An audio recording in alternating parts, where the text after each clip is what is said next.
Well, first of all, let me correct the misconception. Yes, there were 3 sets of trials conducted by 4 judges from the Federal High Court, a team of which I led. But the issue of fair trial that has been thrown at me a couple of times, and I've had to answer.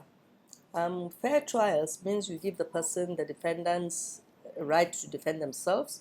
They are served with the charge. It is conducted in a language that they understand, and it is a public trial. So I'd like to say that the first time we went there, we encountered a few problems, and these problems were not all related to observance by the public, because the trials, as you would know, were conducted in a military cantonment. So it wasn't that the public were not allowed to observe the trials, but that it was a bit difficult for public from the outside to walk into a military cantonment to observe anything. So it wasn't for lack of allowing the public to observe, it's for lack of access because of the venue that was being used.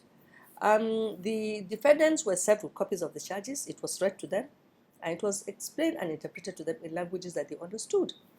Yes, you may say that we didn't have particular persons designated as official interpreters, but we improvised, so to speak. We had lawyers who spoke some of the languages and who, instead of prosecuting, because the prosecutions were done in teams, volunteered one person or so to act as interpreter or translator.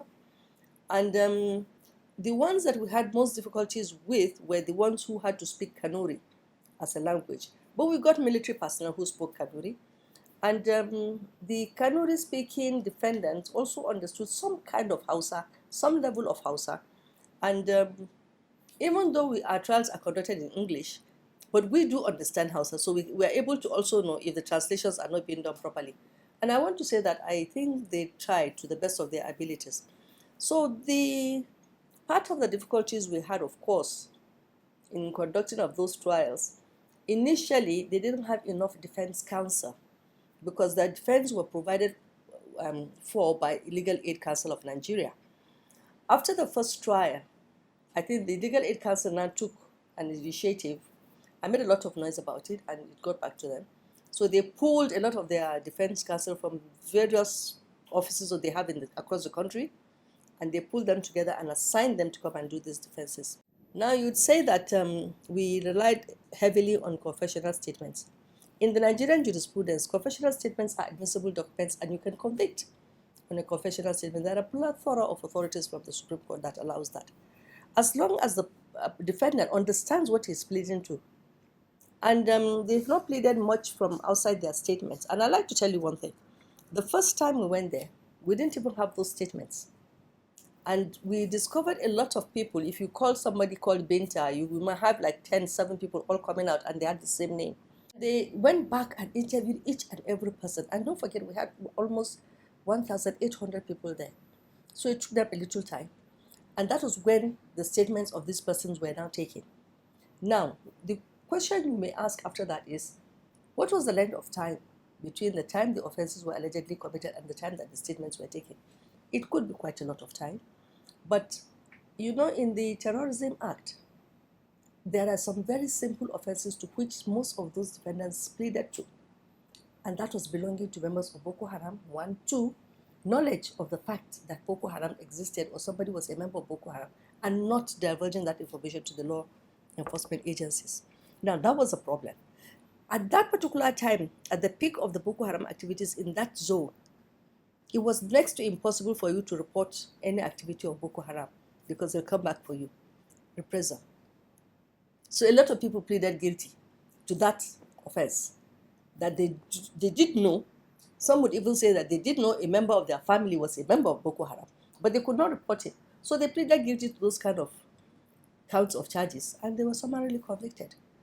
So really, what the non-observers may think actually happened is not really what happened on ground. It may look as if, because it was done in such a distant place and it was done in such an expeditious manner, maybe there was no due process. A lot of due process was put in place. We sat from 9 and sat till 7 in the evening, and we had just a 1-hour lunch break. And like I said, a lot of them were summary convictions, which is the the provisions as enumerated in the Federal High Court Act. We do summary trials. It's been ruled upon by the Supreme Court. It's been affirmed that that is our jurisdiction. So we're able to do that. And then also, don't look at the large number. A lot of them were actually profiled and recommended for discharge. So they were not really tried. And this was like over 800 of them. They didn't find enough evidence based on the profiling to prefer any charges against them. So they made an application for them to be discharged, and we did that.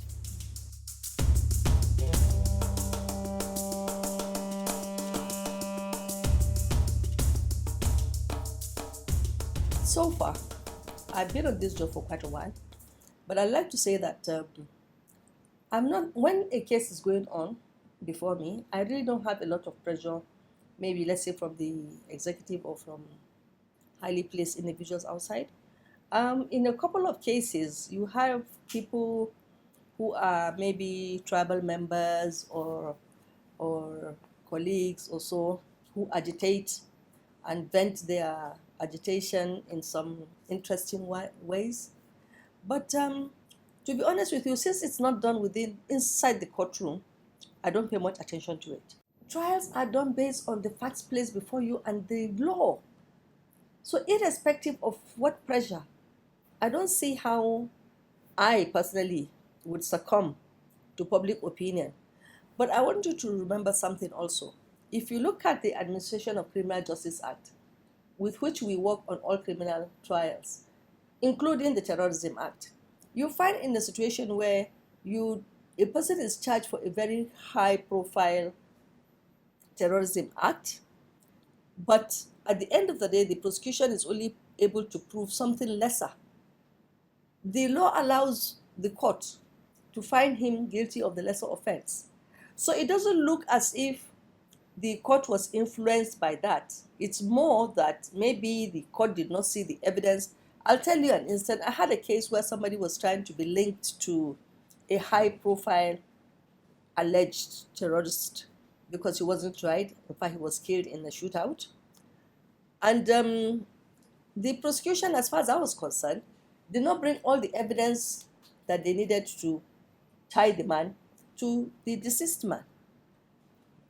I discharged him because he's been tagged a terrorist or a member of a terrorist group, and you cannot prove the ingredients that are expected for you to prove in the charge, or even from the framing of the charge. Because when you go back and look at what the offense is, it must be so clear on the charge. And then the ingredients of that offense are things you need to prove to establish your case. If you can't prove them, then any doubt is ruled in favor of the defendant. That is the law in Nigeria. All I'm interested in doing is saying that justice is three ways: to the defendant, to the state, and to the judge, to the court itself. I read a very famous saying of a retired judge that said, the defendant and the prosecution know the truth. It is actually the judge that is on trial. So if you have that at the back of your mind, you know that you must be tailoring everything you do according to the law. And once you do it according to the law, irrespective of which organization wants to come and investigate, even if it is an international criminal court, they will find that what we have done is correct, because they are going to work on the facts that are placed before you. It is of no moment if the International Criminal Court wants to investigate or set up investigation to, it's, as far as I'm concerned, it is to assist the country. It is not to profile the country in any negative or positive way. It's to probably assist the country because we are running in difficult times now and we need all hands on deck.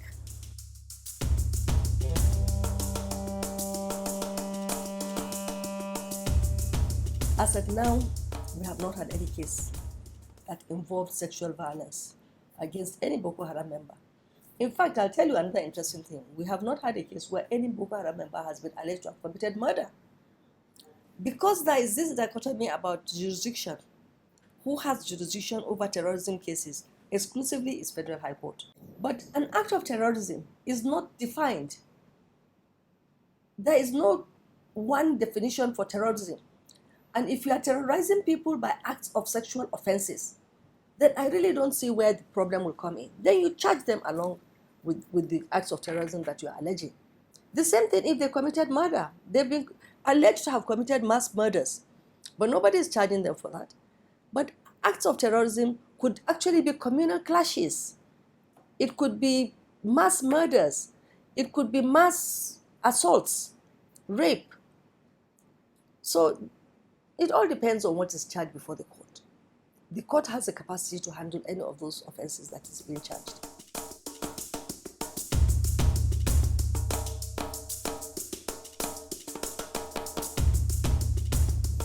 Justice is the ultimate goal of any trial, justice.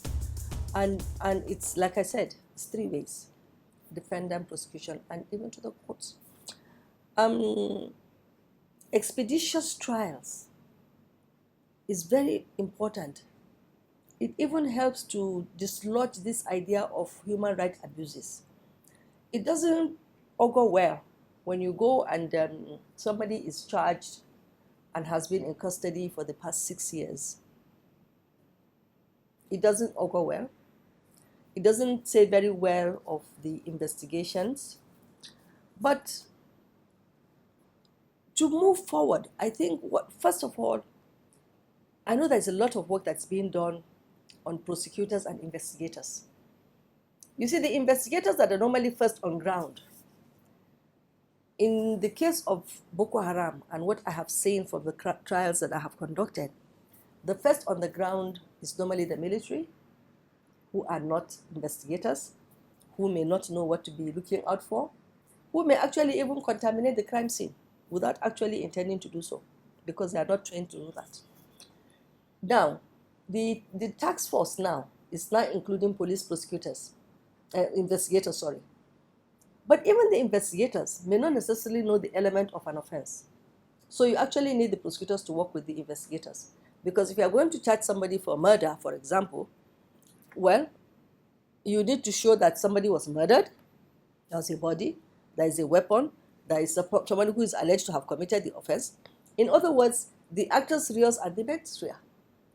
They may not have all those information or knowledge in advance, but when you have a prosecutor, not necessarily the prosecutor who is going to prosecute the case, but somebody who is a trained prosecutor who will look at the offense and look at the ingredients of offense and tell you what to look out for, it's going to help a lot. From the last count I heard, when we went to Kayenji, we had about 1,800 detainees. They have more there now waiting for trial. What we had in Kayenji, what we were told was pending in Maiduguri as at then was about 10,000. If as at 2018 or 2017, we had 10,000 people awaiting trial, and it's now 2021, and it's the end of 2021, so I don't see anything meaningful happening in 2021. Let's look at 2022. There would have been in detention for 5 years. Now, somebody who has been in detention for 5 years and probably no proper investigation was conducted, what will you get at the end of the trial? Then you are now creating two problems. The state is not happy because they believe people who are arrested for having committed serious crimes have been let loose. The communities who are also thinking that somebody had committed a serious crime against them has been led back to the community. But we need to do something, and we need to do it fast. And we need to do it on a permanent basis, even if it is for a period of time. For example, I'll tell you, we still have election petition tribunals, and they normally would last for 6 months, because every case must be heard and concluded within 6 months. So they are constituted, and they sit for that period of time, and they wind up everything. So if you want to have special courts designated to do that, then let it be that they are specially designated to do that. But you must make the facilities available. When we conducted the trials and concluded, we convicted a couple of people. We ordered for their rehabilitation and or de-radicalization. We released a large number of people. To my greatest surprise, a lot of these people are still pending in Kayenji. Nothing has been done. So if you ask me to go back into Kayenji Wawa cantonment to conduct another trial in the presence of those same people that I had tried before, I will not be comfortable doing it, because it does not give the sense of fair hearing. And it does not give the sense of people having confidence and hope in the judiciary, because we've conducted trials and we have given sentences and nothing has been done to implement those sentences. So I wouldn't be comfortable to go back into that same environment, because I think the people would have lost confidence in us.